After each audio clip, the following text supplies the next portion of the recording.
কাবুল, হে কাবুল। রাত 11টা। আমাদের ট্রাক কাবুল শহরের প্রান্তে এসে একটি পুরাতন বাজারের সামনে গতি মন্থন করলো। পথ চলার অত্যাচার আর সহ্য হচ্ছিল না। কাতর কণ্ঠে ড্রাইভারকে জিজ্ঞেস করলাম, বাবজান, রাস্তা কি এখানে শেষ হলো নাকি আরো বাকি আছে? গাড়িতে ব্রেক কষতে কষতে রুক্ষ কণ্ঠে নেশাখোর ড্রাইভার জবাব দিল, খতম খতম, আভি জলদি উতার যাও, ইয়ে কাবুল হ্যায় কাবুল। হায় আল্লাহ! শেষ পর্যন্ত এ মহাযাত্রারও বুঝি শেষ হলো। কারো বিশ্বাস হচ্ছিল না। সবাই চলৎ শক্তিহীন, বাক শক্তিহীন। আটার বস্তার সাথে সবার শরীর আটার মতো আটকে গেছে। কেউ নিজেকে টেনে তুলতে পারছিল না। আমার মনে হলো আমার কোমরটাই ভেঙে গেছে, অথবা ঠান্ডায় আটার বস্তার সাথেই জমাট বেঁধে গেছে। আটা টেনে হেঁচড়ে টানা হেঁচড়া করে আমরা একে অন্যকে দাঁড় করালাম। বহু কষ্টে ধরাধরি করে দানবমূর্তি ট্রাক থেকে আমরা একে অন্যকে নিচে নামাতে সক্ষম হলাম। সবাই নেমে গেলে ধড়াম করে সজোরে ট্রাকের দরজাটা বন্ধ করে দিয়ে অশিক্ষিত নেশাখোর ড্রাইভার আমার কাছে এসে দুর্গন্ধময় মুখে জানালো, রুপিয়া নিখালো রুপিয়া। আমি তৎক্ষণাৎ তার ভাড়া পুনরায় চুকিয়ে দিলাম। ভাড়াটা মেয়াদাত আগেই চুকিয়ে দিয়েছিল। এই টাকাটা ড্রাইভার খামাখাই অতিরিক্ত কামাই করে নিল। তার মালিক জানলও না। শীতের রাতে কুয়াশার আবরণে রাস্তার আলো টিমটিম করে জ্বলছিল। তীব্র শীতে ঠকঠক করে সবাই কাঁপছিল। কারো গায়ে উপযুক্ত কাপড়ও নেই। ট্রাক থেকে খুঁড়িয়ে খুঁড়িয়ে নেমে সবাই রাস্তার পাশে বন্ধ একটি দোকানের ময়লা বারান্দায় শুয়ে পড়ল। মাটিতে গা এলিয়ে দিয়ে সবাই কোমর সোজা করার প্রয়াস পাচ্ছিল। কিছুক্ষণ পর কাতর কণ্ঠে তৌফিক বলল, হায় আল্লাহ, এটাই যেন শেষ ট্রাক চড়ার দুর্ভাগ্য হয়। আর পারি না। বারান্দার একপাশে সিঁড়িতে হেলান দিয়ে মিসেস মান্নান মাথায় হাত দিয়ে বসেছিলেন। শুষ্ক কণ্ঠে তিনি বললেন, আরে ভাই, খচ্চরের কথাও বলেন। আল্লাহ যেন খচ্চরের পিঠে চড়ার দুর্ভাগ্য কাউকে না দেন। খচ্চরের উপর আমারও ক্ষোভ ছিল। বললাম, ঠিক বলেছেন বোন, খচ্চর হারামজাদা খচ্চরই। আমার তো কোমরই ভেঙে দিয়েছে। এবার সত্যি সত্যি কোমরের ব্যথা টের পেলাম। প্রচন্ড ব্যথা হচ্ছিল। কায়সার বলে উঠল, আব্বু, তোমাকে তো খান মানাই করেছিল, মোটা মানুষ খচ্চর পছন্দ করে না, তবু তুমি চড়তে গেলে, দোষ তো তোমারই। মেজর মানা চুপ হয়ে বসে সব শুনছিলেন। এবার মুখ খুললেন, কোমরে হাত দুলাতে দুলাতে বললেন, আরে বাবা, সবাই সবই ঠিক ছিল, কিন্তু ওই শালার আটার বস্তার মতো খারাপ জিনিস আর হয় না। কোনোদিন যেন আমাদের আর আটার বস্তার উপর বসে ট্রাক চড়তে না হয়। বারান্দার দুয়ারে বসে এসব আলোচনা ববির ভালো লাগছিল না। সে আস্তে আস্তে কাছে এসে বলল, আব্বু, হোটেলে চলো না, খিদে পেয়েছে। আর কত দেরি হবে? আমি উঠে দাঁড়ালাম। বেশ রাত হয়ে গিয়েছিল। কাছেই দু তিনটে ঘোড়ার গাড়ি দাঁড়িয়ে ছিল। আমি ঠিক কোথায় যাব বুঝে উঠতে পারছিলাম না। এত রাতে বিদেশের মাটিতে রাস্তায় ভবঘুরের মতো বসে থাকাও ঠিক নয়। আমাদের নেই পাসপোর্ট, নেই ভিসা, নেই কোনো পরিচয়। এমত অবস্থায় হঠাৎ করে এত রাতে পুলিশ সামনে পড়ে গেলে, জিজ্ঞাসাবাদ করলে মহা ঝামেলায় পড়তে পারি। আমাদের চেহারা আর আমাদের চেহারা আর কাপড়ের যে অবস্থা, তাতে রাস্তার ভিখিরি ছাড়া আর কিছুই মনে করার কথা নয়। হয়তো এজন্যই কাছে থেকে দেখে শুনেও বেটা ঘোড়ার গাড়িওয়ালারাও আমাদের দিকে এগিয়ে আসার উৎসাহ পাচ্ছিল না। জীর্ণ শীর্ণ মলিন বসনে একটি মালবাহী ট্রাক থেকে নেমে আসা যাত্রীদের সম্বন্ধে গাড়োয়ানরা কি বা ধারণা করতে পারে? ইতিপূর্বে কিছুদিন আগে আমি একবার কাবুল এসেছিলাম, তাই একটি হোটেলের নামই সেই মুহূর্তে মনে ছিল। বেশ কিছুদিন ছিলাম ওখানে। ভালো পরিচয় হয়ে গিয়েছিল। জামিল হোটেল। অন্য কোনো হোটেল চিনিও না, তাই ওখানে উঠবো বলে মনস্থ করলাম। ওটা ভালো হোটেল ছিল।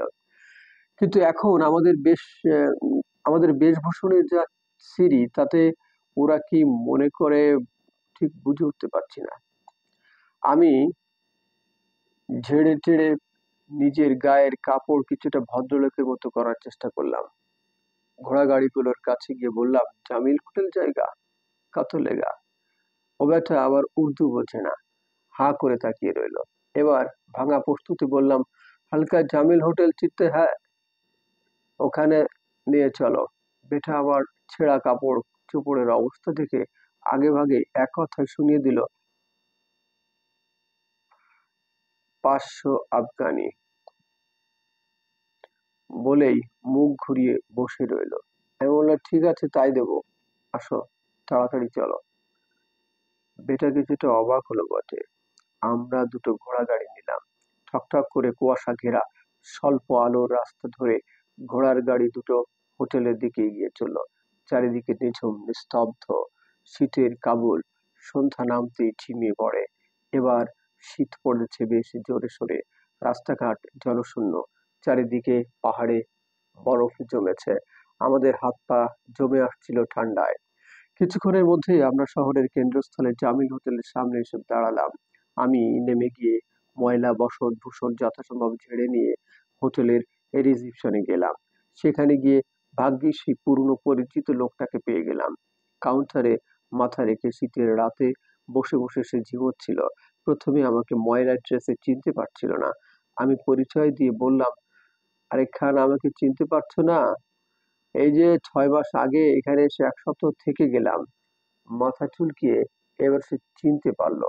লজ্জিত হয়ে বলবো, হ্যাঁ হ্যাঁ সাব, এখন চিনেছি, কিন্তু আপনার অবস্থা এরকম কেন? খান, আসার সময় রাস্তায় বহু তুফান হয়েছিল, সেসব পরে বলবো। তুমি জলদি এখন আমাকে দুটো ডাবল রুম দাও। জরুর দেগা, জরুর দেগা, বলে রিসিপশনের খাতা বের করলো।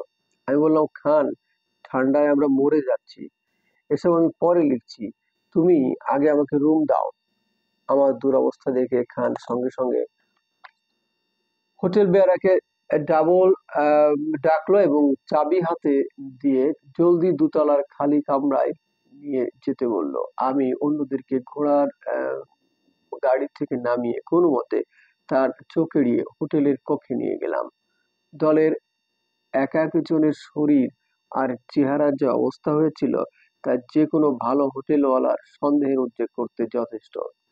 হোটেলের কামরায় ঢুকে আর পাই কি আমাদের, বিছানায় ছুটে গিয়ে আছাড় খেয়ে পড়লো সবাই। যেন এরকমের বিছানা কেউ কোনোদিন স্বপ্নেও দেখেনি। আমি হোটেলের বয়কে তাড়াতাড়ি কিছু ডিম রুটি কামরায় নিয়ে আসতে বললাম। বেয়ারা বলল, কিচেন এখন বন্ধ। তাকে বললাম, বকশিস দেবো, যেভাবে হোক একটু খাবার তাড়াতাড়ি নিয়ে এসো। সে চলে গেল। সবার চোখে এক রাজ্যের ঘুম। বলা বাহুল্য, বাচ্চাদের চোখে ঘুম এতই বেশি জমে গিয়েছিল যে 10 মিনিট পর হোটেল বয় যখন খানা নিয়ে আসলো, ততক্ষণে তারা সবাই নিদ্রা দেবীর কোলে আশ্রয় নিয়েছে। ক্ষুধার পেটে আগুন জ্বললেও অনেক ডাকাডাকি ঠেলাঠেলিতেও তাদের ঘুম ভাঙানো গেল না। অগত্যা টেবিলের উপর খাবার ঢেকে রেখে আমি ও আমার স্ত্রী সামান্য কিছু মুখে পুরে তাড়াতাড়ি বিছানায় আশ্রয় নিলাম। ক্ষণিকের মধ্যেই দুচোখ জুড়ে পরম শান্তির ঘুম নেমে এলো। ভারতীয় দূতাবাস। পরদিন যখন ঘুম ভাঙলো তখন দুপুর একেবারে 12:30। এমন আরামের ঘুম কোনোদিন ঘুমিয়েছি বলে আমার মনে পড়ে না। বাচ্চারা উঠেই খিদার জ্বালায় টেবিলের উপর যে যা সামনে পেল তা মুখে দিয়ে বসলো। আমাদের সকলের অবস্থা সত্যিই তখন ভূতের মতোই হয়েছিল। নাস্তার অর্ডার দিতে গেলে হোটেল বেয়ারা দুপাটি দাঁত বের করে হাসতে লাগলো। বললো, আরে সাব, अभी किया नाश्ता देगा, अभी तो লাঞ্চ টাইম হ্যাঁ। তাই তো, সারা রাত মরার মতো ঘুমিয়ে থেকে আমরা ভুলে গিয়েছিলাম এখন সকালবেলা নাস্তার সময় নয়, এখন দুপুর 12:30। অগত্যা নাস্তার বদলে দুপুরের খানার অর্থাৎ লাঞ্চের অর্ডার দিলাম। আমি খুব তাড়াতাড়ি গরম পানি দিয়ে গোসল সেরে নিচে গিয়ে খাবার খেয়ে সোজা কাবুলে অবস্থিত ভারতীয় দূতাবাসে চলে গেলাম। আমার সঙ্গে মেজর মান্নানও গেলেন। দূতাবাসটি হোটেলের বেশ কাছেই ছিল। পৌঁছে দেখি আরো গোটা বিশেক বাঙালি সেখানে ভিড় করেছেন। তারাও একইভাবে উপজাতীয় পার্বত্য অঞ্চল দিয়ে পালিয়ে পাকিস্তান থেকে কাবুলে পৌঁছেছেন। তাদের সাথে কথাবার্তা বলে বুঝলাম ভারতীয় দূতাবাস পালিয়ে আসা বাঙালিদের যথাসাধ্য সাহায্য করছে। আমরা সরাসরি ভারতীয় ফার্স্ট সেক্রেটারির সাথে দেখা করে তাকে আমাদের পেশোয়ার সামরিক ক্যাম্প থেকে পালিয়ে আসার বৃত্তান্ত বললাম।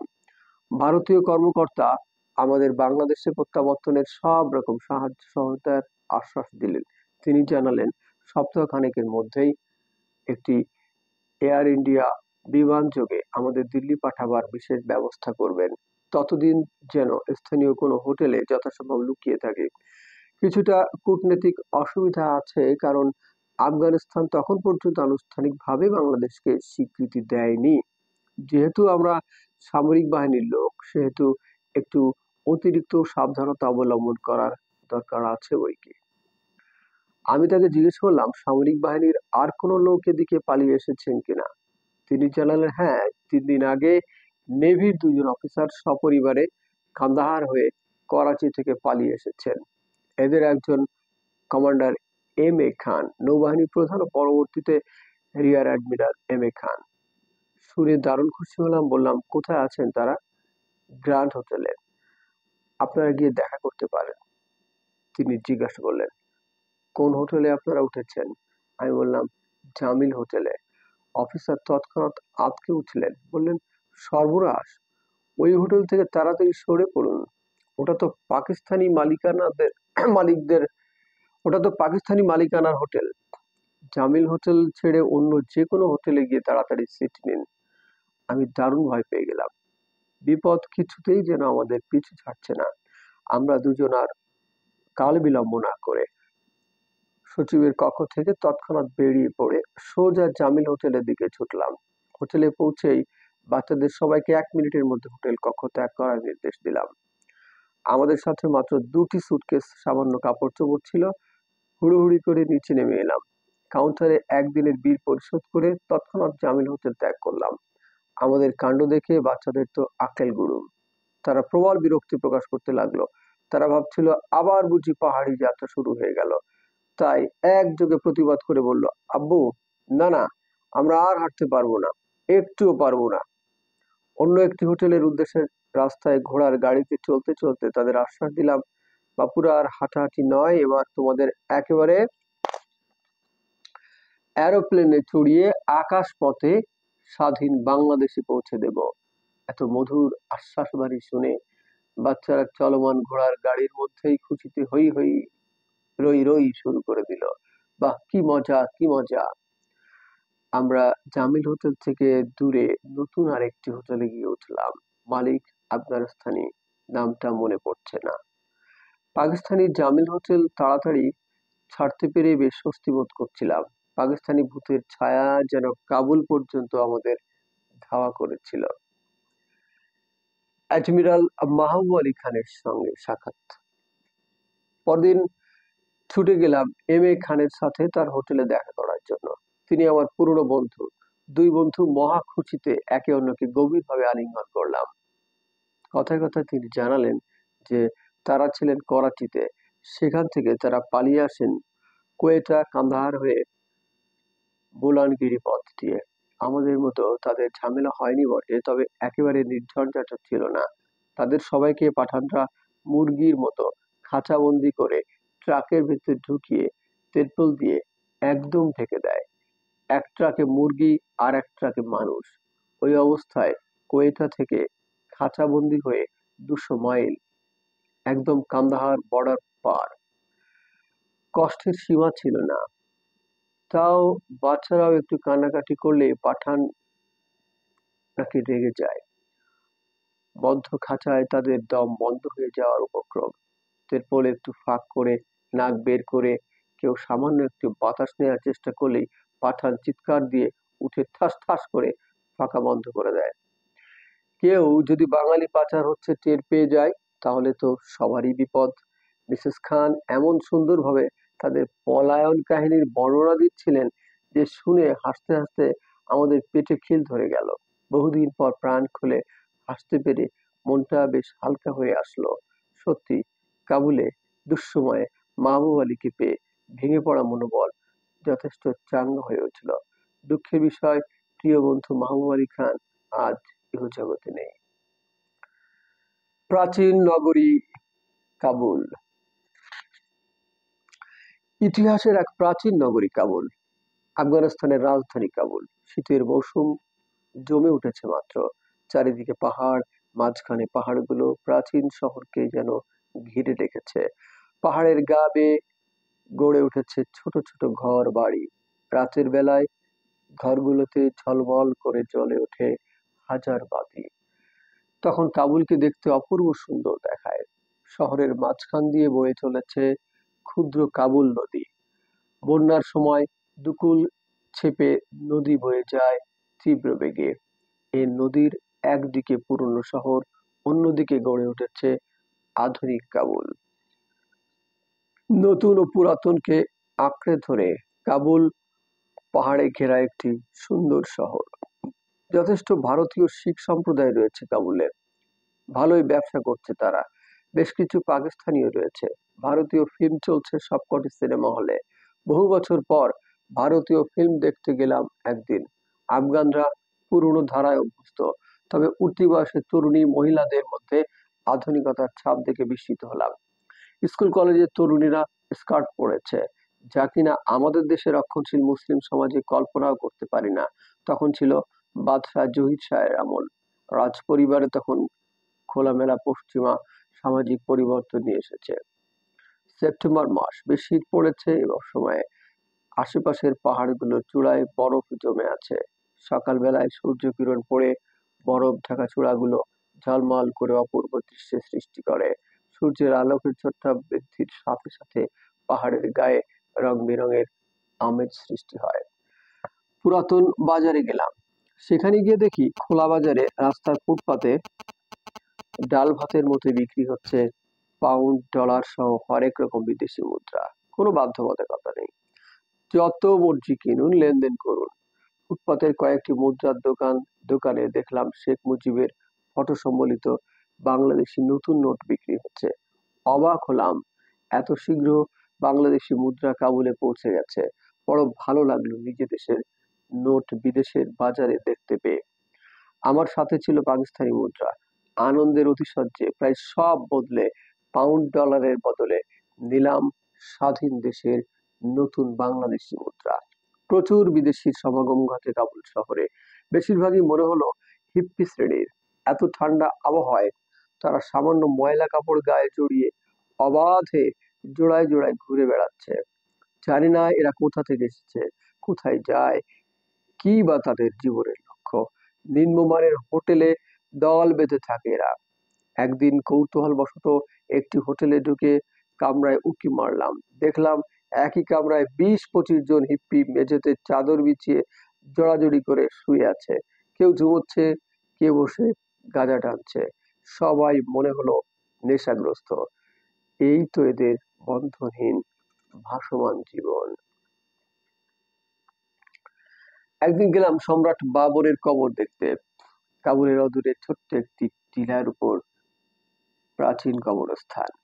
সেথায় বৃক্ষ ছায়াতলে প্রতিদিনহীনভাবে অন্যান্য বহু কবরের পাশে শায়িত মুঘল সম্রাট জহিরুদ্দিন বাবর। একদা যিনি ভারতের বুকে বিশাল সাম্রাজ্য প্রতিষ্ঠা করেছিলেন, যার তার কবরের দৈন্যদশা দেখে দুঃখ পেলাম। ভারতের মাটিতে সমাহিত হলে প্রতিদিন হয়তো শত শত দর্শনার্থী এই বীর মুঘল বাদশার সমাধিস্থল দর্শন করত, কিন্তু কাবুলে তার সমাধিস্থল দর্শন দূরের কথা, তার নামও কেউ জানে না। কাবুলে কদিন জিরিয়ে নিলাম। সবাই সুস্থ হয়ে উঠছিল। বেশ কিছু বাঙালি ইতিমধ্যে পাকিস্তান থেকে পলায়ন করে কাবুলে এসে আশ্রয় নিয়েছেন। সবাই এসেছেন পাঠানদের সহায়তায় বিভিন্ন সীমান্ত পথে দুর্গম পাহাড়ি পথ অতিক্রম করে। আসার পথে প্রায় সবাই উপজাতি পাঠানদের হাতে কম বেশি সর্বশান্ত হয়েছেন। সঙ্গে সঙ্গে আনা সোনার গহনা, টাকা পয়সা, মূল্যবান জিনিসপত্র লুণ্ঠিত হয়েছে। তবে বেশিরভাগই এসেছে তরুণ ব্যাচেলাররা। পরিবার নিয়ে বড় বেশি কেউ আসেনি।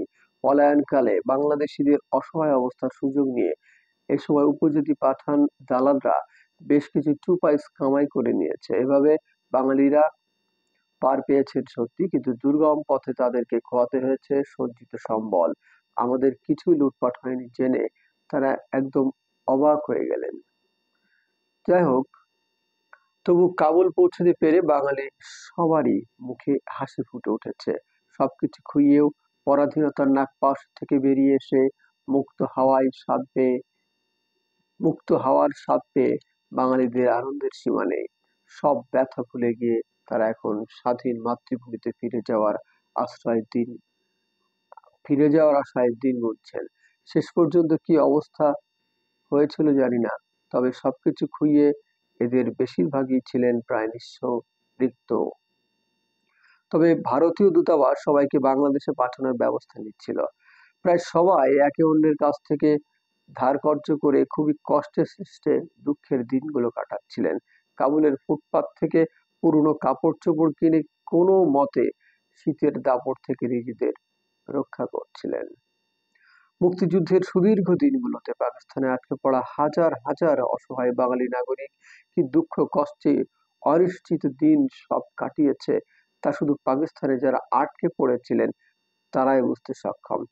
অনিশ্চিত দিনগুলোর অবসানে যারা নিজেদের সঞ্চিত সহায় সম্বল বিসর্জন দিয়ে অসীম বিপদের মুখে ঝুঁকি নিয়ে দুর্গম গিরি পর্বতমালা অতিক্রম করে শুধু মুক্তির আশঙ্কায় শুধু মুক্তির আকাঙ্ক্ষায় সুদূর আফগানিস্তানের পথে পাড়ি জমিয়েছিলেন, পাহাড়ি গুহার সামনে বিশ্রামরত তাদের সাহসী কাহিনী থেকে ত্যাগ তিতিক্ষার অনেক উপাদান মুক্তিযুদ্ধের লেখকরা খুঁজে পাবেন বলে আমার দৃঢ় বিশ্বাস। দুঃখের বিষয়, তাদের সেসব কাহিনী কেউ কোনোদিন জানবার প্রয়োজন বোধ করেননি। কাবুলের পথে পলায়নকালে বাঙালি কত কিছু হারিয়েছে, কত বাঙালি রাস্তায় ধরা পড়ে জেলের অভ্যন্তরে দিন কাটিয়েছে, তার হিসাব কারো জানা নেই।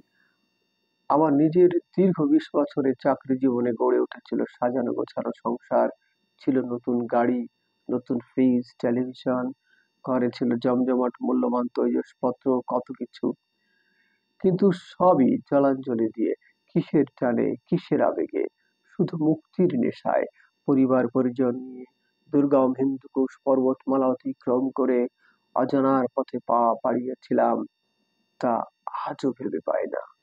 কি হতো অজানা অচেনা দুর্গম পথে কেউ যদি পাহাড় থেকে পড়ে গিয়ে প্রাণ হারাতো?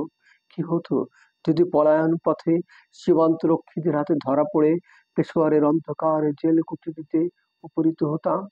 কি হতো গহীন পাহাড় অঞ্চলে পাঠান উপজাতিদের হাতে ধরা পড়ে পরিবার পরিজন সহ যদি সেখানেই আটকা পড়তাম? এমন দুরবস্থা কল্পনা করলে আজও আমার মাথা মনমান করে ঘুরে ওঠে। দিল্লির পথে অধীর অপেক্ষার পর একদিন ভারতীয় দূতাবাস থেকে খবর এলো আমাদের দিল্লি যাওয়ার দিন ধার্য করা হয়েছে। শুনে আমরা আহ্লাদে আটখানা। আমরা ছিলাম ফিউজিটিভ, পলাতক। আমাদের তো কোনো পাসপোর্ট ছিল না। আমাদের জন্য বিশেষ পাসপোর্ট তৈরি করা হলো, ভিসাও হলো। অবশেষে সত্যি সত্যি একদিন এয়ার ইন্ডিয়ার বিমানে চড়ে ভারতের রাজধানী নয়াদিল্লির উদ্দেশ্যে আকাশে উড়লাম। একসময় আমরা আকাশপথে পাকিস্তানের উপর দিয়েই উড়ে চলছিলাম। ওপর থেকে তাকিয়ে হাজার ফিট নিচে আবছা আলোতে পাকিস্তানের মাটি নজরে আসছিল। ছোট্ট ববিকে জিজ্ঞেস করলাম, ববি, ওই যে পাকিস্তান নিচে দেখা যায়, তুমি আবার যাবে? মুখ ভারী করে সে বলল, না। ক্যাসার বলল, আব্বু, এটা যদি পেশোয়ার নামে তাহলে আমি ছুটে গিয়ে আমার এয়ার গানটা নিয়ে আসবো কিন্তু। দেখতে দেখতে প্লেন দিল্লির পালাম বিমানবন্দরে এসে পৌঁছে গেল। বিমানবালা সিট বেল্ট বাঁধতে নির্দেশ দিল। আমরা কিছুক্ষণের মধ্যে নিচে নেমে এলাম। তখন বিকেল 5টা। দিল্লিতে আমরা দুই পরিবার এবং রিয়ার অ্যাডমিরাল মাহবুব আলীর পরিবারকে একসাথে একটি বাড়িতে রাখা হলো। মেঝের উপর চাদর বিছিয়ে এক এক ফ্যামিলি এক এক কামরাতে বেশ আনন্দের সঙ্গে এই দুদিন কাটালাম। ঘুরে দিল্লির ঐতিহাসিক লাল কেল্লা, জুমা মসজিদ, কুতুব মিনার প্রভৃতি স্থান দেখলাম। আগ্রায় গিয়ে এক ফাঁকে আমরা ইতিহাস খ্যাত তাজমহলও দেখে এলাম। কিছুটা মলিন হয়ে গেছে তাজমহল, আগের শুভ্র সমুজ্জ্বল রূপ নেই। ফিরতে সন্ধ্যা হয়ে গেল। রাস্তার পাশে ঘরের সামনে আমাদের ভাড়া করা বাস থেকে আমরা তিন পরিবারের সবাই, ছেলে মেয়ে সহ একসাথে হই হুল্লোড় করে নামলাম। কিন্তু ঘরে ঢুকে দেখি আমার ছোট মেয়ে মিতা নেই। সারা ঘর তোলপাড়, মিতা কই মিতা কই, পাগলের মতো ছুটে ঘরের বাইরে ভেতরে সর্বত্র তাকে খুঁজতে লাগলাম, কিন্তু সে নিখোঁজ। ছোট্ট একরত্তি মেয়ে, মাত্র একটু একটু করে হাঁটতে শিখেছে, ঠিকমতো কথা বলতেও পারে না। প্রায় আধ ঘন্টা কেটে গেল। আমরা আমাদের কান্নাকাটি শুরু হওয়ার উপক্রম হলো। কোথায় হারিয়ে গেল মেয়েটি? আমি পাগলের মতো ঘরের এক প্রান্ত থেকে অন্য প্রান্তে, বাইরে ভেতরে রাস্তায় ছুটোছুটি করছি। অন্যরাও সবাই সব দিকে খুঁজছে, কিন্তু সে নেই। এমন সময় একজন পথচারী এসে মেয়েটিকে ঘরে পৌঁছে দিয়ে গেল। বাস থেকে সবার সাথে নেমে সে ঘুমের ঘোরে টুকটুক করে হেঁটে অন্য একটি রাস্তায় চলে গিয়েছিল। সেখানে অসহায় ক্রন্দনরত এই মেয়েটিকে কোলে নিয়ে কেমন করে জানি সঠিক ঠিকানায় পৌঁছে দিল দয়ালু সেই পথযাত্রী, সেই পথচারী। এরূপ অলৌকিক ভাবে আমার আরেকটি বিপদ কেটে গেল।